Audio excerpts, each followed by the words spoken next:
हरियाणा के मुख्यमंत्री मनोहर लाल ने प्रजापिता ब्रह्म कुमारीज ईश्वरीय विश्वविद्यालय माउंटेन आबू राजस्थान में आध्यात्मिक सशक्तिकरण से सामाजिक परिवर्तन विषय पर आयोजित राष्ट्रीय सम्मेलन में बतौर मुख्य अतिथि शिरकत की। इस मौके पर उन्होंने कार्यक्रम में आए हुए अनुयायियों प्रजापिता ब्रह्म कुमारीज ईश्वरीय विश्वविद्यालय से आह्वान किया कि सर्वप्रथम गरीबों व वंचितों के उत्थान के लिए कार्य करें ताकि वे लोग मुख्य धारा में आकर समाज निर्माण में भागीदार बन सके।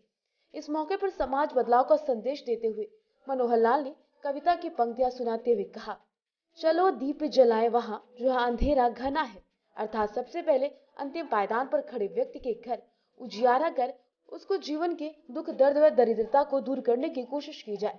हरियाणा सरकार पिछले 8 वर्षों से अंत्योदय के मूल मंत्र पर चलते हुए हर वर्ग के कल्याण के लिए कार्य को अंजाम दे रही है। हरियाणा सरकार द्वारा चलाए जा रहे कई कार्यक्रम फ्लैगशिप प्रोग्राम को अन्य राज्यों में भी अपनाया गया। मुख्यमंत्री ने इस मौके पर दादी प्रकाश मणि पार्क के लिए अपने स्वैच्छिक कोष से 21 लाख रुपए का अनुदान देने की घोषणा की।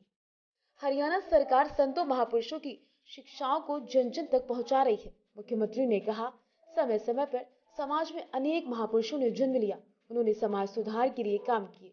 अलग अलग भाषाओं में महापुरुषों की शिक्षाएं रही, लेकिन सभी संतों का मूल भाव यही है, किसी प्रकार समाज में सुधार आए। ऐसे सभी संत महापुरुषों की शिक्षाओं को जन जन तक पहुंचाने के लिए हरियाणा सरकार ने संत महापुरुष सम्मान एवं विचार प्रचार प्रसार योजना चलाई। इसके तहत सभी महापुरुषों की जयंतियां सरकारी तौर पर मनाई जा रही। सरकार की एक अनूठी पहल ताकि आज की युवा पीढ़ी को भी पता लगे किस प्रकार से महापुरुषों ने अपनी शिक्षाओं के माध्यम से समाज को आधुनिकता की ओर पहुंचाया। इतना ही नहीं, ये योजना समाज में भाईचारा व सद्भावना को बढ़ाने के लिए माध्यम बन गई है।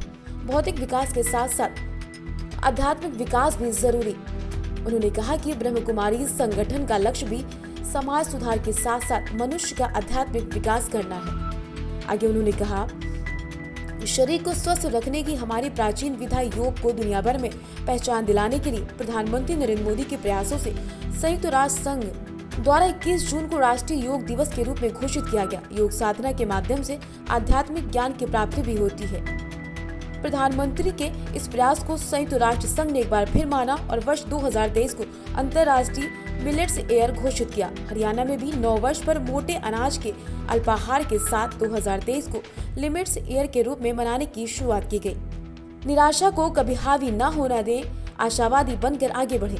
मुख्यमंत्री ने कहा, वे प्रदेश की लगभग 3.25 करोड़ जनता को अपना ही परिवार मानते हैं। वसुधैव कुटुंबकम ही हमारा सिद्धांत। इसी सिद्धांत को मानते हुए प्रदेश के प्रत्येक नागरिक के कल्याण के लिए कार्य करें। उन्होंने कहा, समाज सुधार के कार्य करते हुए कठिनाइयां बहुत आती हैं, लेकिन निराशा को स्वयं पर हावी नहीं होने देना है, आशावादी बनकर आगे बढ़ना है। उन्होंने कहा, माना कि अंधेरा घना है पर दीप जलाना कहाँ मना है।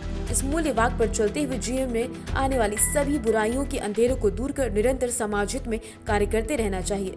इस मौके पर करनाल के सांसद Sanjay Bhatia, joint chief of ब्रह्म कुमारीज राजयोगी संतोष दीदी, राजयोगी BK Brijmohan, BK Mrityunjay, BK Bharat Bhushan सहित भारी संख्या में देश के कोने कोने से और भी अनुयायी उपस्थित रहे।